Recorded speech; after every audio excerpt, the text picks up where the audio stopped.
আরে ভিখারিটা ওখানে বসে আছে। আরে ওই স্যারের পকেট থেকে তো টাকার ব্যাগ পড়ে গেছে, যাই ব্যাগটা নিয়ে। স্যার স্যার একটু পিছে তাকান।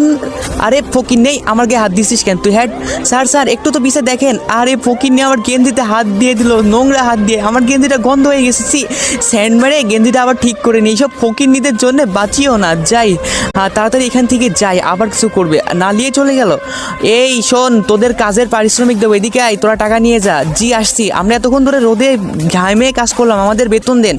আরে দাঁড়া, আরে আমার মানি ব্যাগটা মনে হয় রাস্তায় পড়ে গেছে, এতক্ষণ ধরে কাজ করে কোনো টাকা পাবো না, দাঁড়ান আপনার এবার কিছু বলি। তো বন্ধুরা, এরা টাকা না পেয়ে বাট্টুর সাথে কি করে দেখা যাক। তার আগে গাইস, আপনার কাছে সামান্য কিছু টাকা নাকি মাকে বেশি প্রয়োজন? আমার মতো যার মাকে বেশি প্রয়োজন তারা অবশ্যই এই ভিডিওতে লাইক দিয়ে চ্যানেলটি সাবস্ক্রাইব করে দিবেন, আর কমেন্ট বক্সে আই লাভ ইউ মা লিখে দিবেন। আসলে আমি দেখতে চাই আপনি টাকার চেয়ে আপনার মাকে কতটা বেশি ভালোবাসেন। রাস্তায় সব টাকা হারিয়ে গিয়ে আমি ফকিন্নি হয়ে গেলাম, এখন আমাকে কাজ করা লাগবে।